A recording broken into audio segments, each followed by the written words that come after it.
Like they just say, life is so unpredictable. You can never predict life. Never say never. Hello, guys. Welcome back to my YouTube channel, my IG, my WhatsApp, my TikTok. Mina is back again. Happy New Year, guys. Happy New Month. This is the month of love. Anyways, back to my video. I actually want to talk about how I started Mina's Apparel. I've never said that story out before. I mean publicly, and I am so ready to share that part of my life with you guys. So like I said earlier on, never say never. While I was in school, uni, I studied accounting. I have a BS in accounting. So while I was in school, I remember I had a conversation with some of my friends. We were in Koya's room. That was 2016, second semester, 400 level, 2016. And I was so sure at that point, I was so certain that I was going to be a corporate girlie. I was going to be an accountant because it makes no sense to me. You know, I used to feel like, why would I go to school for 4 years, study accounting, and I'm not going to be an accountant, or maybe probably work in the finance or whatever. Like, I'm just like, that is not going to be possible. I was arguing with my friends that now, me as a person, I'm going to work in the corporate world. I don't care about any other persons, but as for myself, I'm going to work in the corporate world, And my friends were like, never say never, I can't be so sure. They are open to being an entrepreneur, being a business person, business owner. But me, I was so certain that I was going to be an accountant.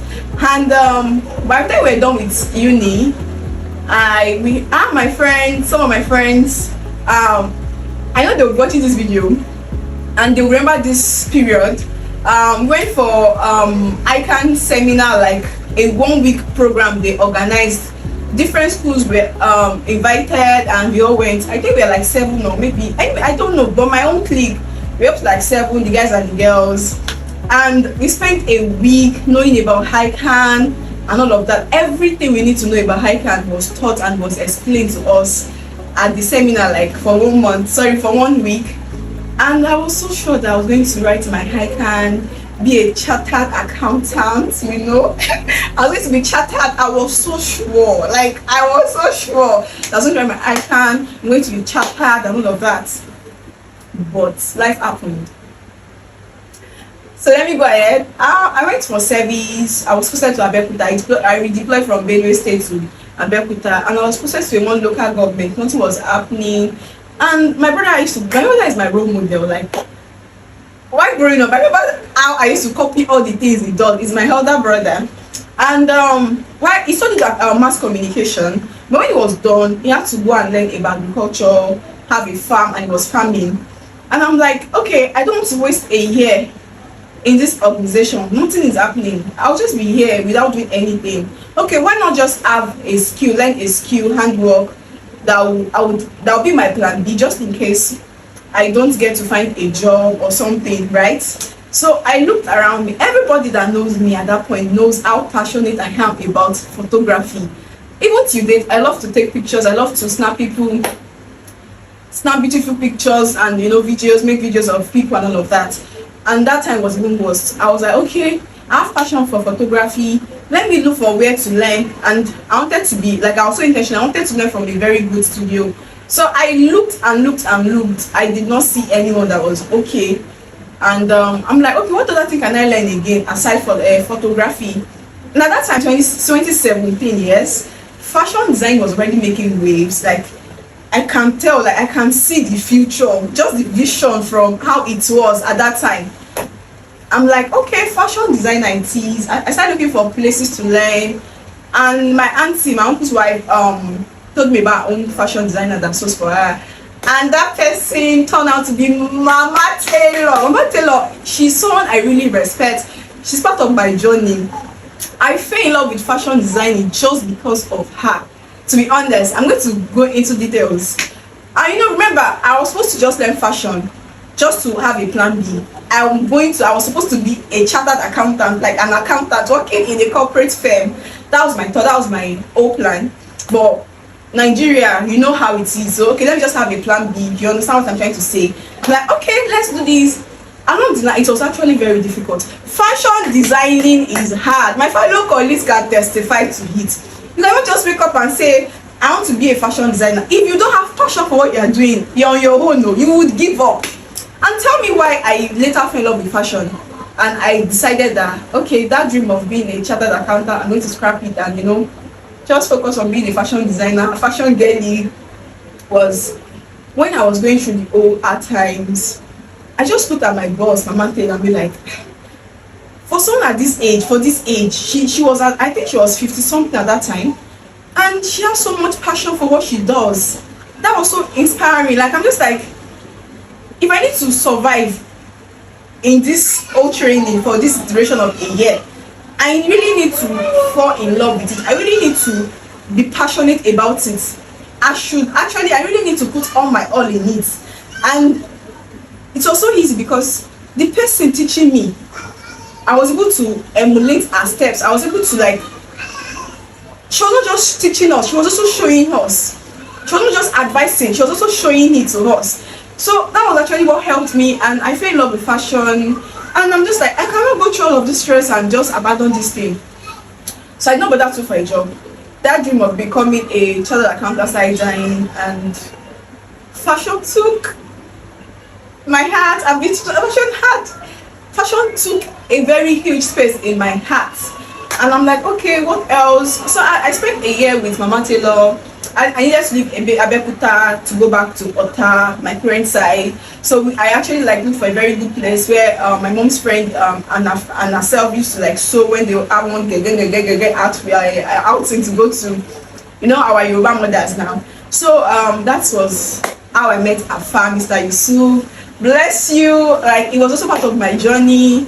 It taught me how to sew perfectly well, because I was unable to finish my training with Mama Taylor. So I finished my training with Mr. Yusuf. I spent, I think, 7 to 8 months, and then I'm like, okay, I'm done. What else? I also needed to escape from Ota.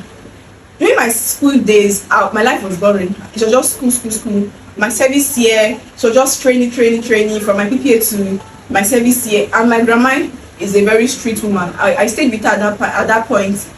When I was 7, I was with my grandma, and there was no time for fun or anything.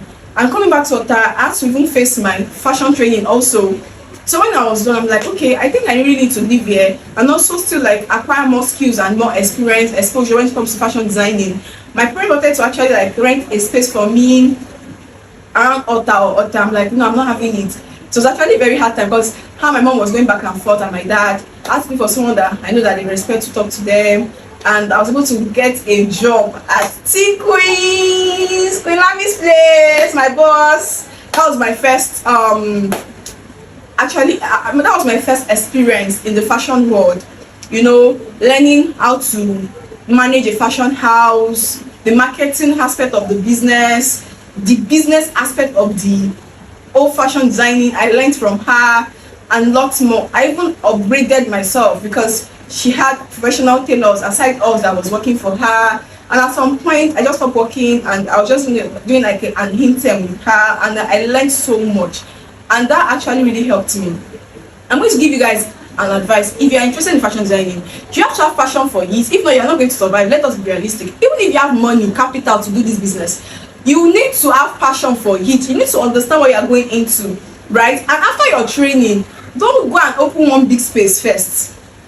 Except maybe you have that money, huge amount of money to spend money on an errand, look for stylists, professional stylist, or maybe a secretary or something. Also, even if you're not going to be doing the sewing aspect, you need to understand the business aspect of this fashion designing. See, it is a different case sewing, and it's another thing knowing the business aspect of this fashion, right? So one of the things that actually helped my journey was after my training with my bosses, learning and all of that, I went to work for someone, and I experienced a lot. I started staying alone. No, I was staying with a friend, but because I was not staying with my parents, so that means I had that freedom. I was able to do things I wanted to do and enjoy while still working on my career, still focusing on fashion and all of that. And during the space of this period, in 2019, I won my very first award. My very first award. I won first, #1 overall I was really creative at that period. I was like, my mind was really fresh and all of that. And I won an award, and it's always one of my accomplishments I talk about to date. And then I went to work with T-Quiz in 2020. I was with T-Quiz for 2 years, and I left there, went back to Ota, and re-strategize and know how to like focus on building my brand and all of that. Minas Apparel. I let me give you the gist how I came with this name, Minas Apparel. Before I learned how to sew, the moment I realized that not like the moment I realized how to sew, or when I learned how to sew, it was the moment I realized that okay, I'm falling in love with fashion. I think I'm going to be a fashion designer. Then I started looking for names. At that point, I'm like, okay, my name is Amina. Mina is a very nice name, and I just found this apparel. I'm like, okay, I think I like Mina's apparel, and that was it. I opened an IG account, and I don't even know how to sew perfectly well then, but I already have an account. I was already building my brand, my name, and all of that, putting myself out there, even without knowing how to sew perfectly well then. So that was how Minas Apparel. That was how Minas Apparel was, bet and all of that. And I started working on myself, working on my brand. Do you understand? And 2024, finally, after a long period of time, I finally opened my own space, my own store. And a girl that thought was going to be a corporate girly, that thought was going to be a chartered accountant, is now a fashion designer. I'm in my store putting on my brand. This was from my last collection. Look how beautiful I'm looking. You see, I still have some of this collection left, and please just buy from me, please. So this is me, fashion girly in a store, making a video talking about life. And life is just unpredictable. To be honest, I don't know what tomorrow would bring. I don't know what tomorrow holds. I don't know what tomorrow would bring and all of that. But I'm open for new opportunities. I'm open to learning, being better in my craft, and just doing new things, doing better things, and growing. That's very, very, very important. So that was how I met Minas Apparel. That was how I started my journey as a fashion designer, from being or wanting to be a corporate girl to owning my own business and being industrious. I'm just happy that when people see me, when people talk about me, the good things they say about me is one of the good things they say about me is, oh, you're very, very industrious, you're this, you're that. I'm just so happy. It was a very long journey. It has not been easy, but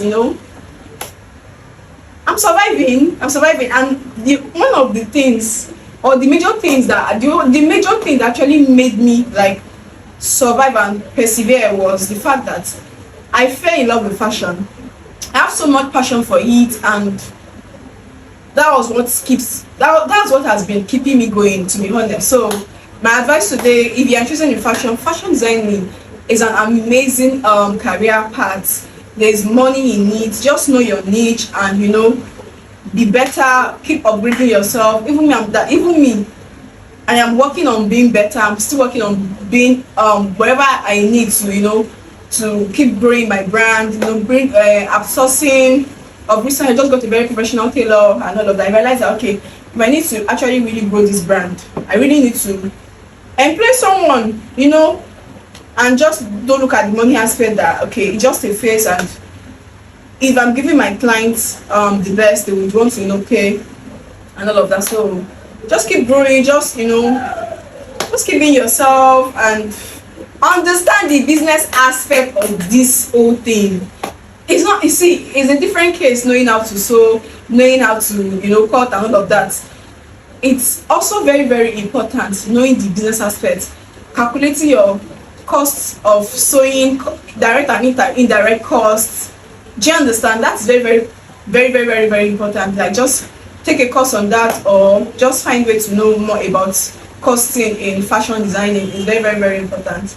Anyways, I think I need to go now. I hope you understand better how I started this whole journey of mine, and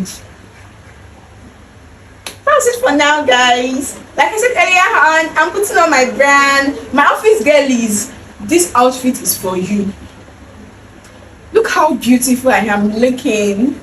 This color is my color. I'm taking one for myself. I'm not going to drop this. I'm going to take it, put it in my wardrobe. So guys, you don't even need to be a corporate girly. I'm not a corporate girly. I'm looking nice, you know, looking good. So guys, buy for me. I still have many pieces left from my last collection, and I'll be releasing new collection soon, very very soon. I'm going to talk about that maybe next month or so. I need to actually like breathe and try to like, you know, put some things in place and all of that. Anyways, until next time, bye. Mwah.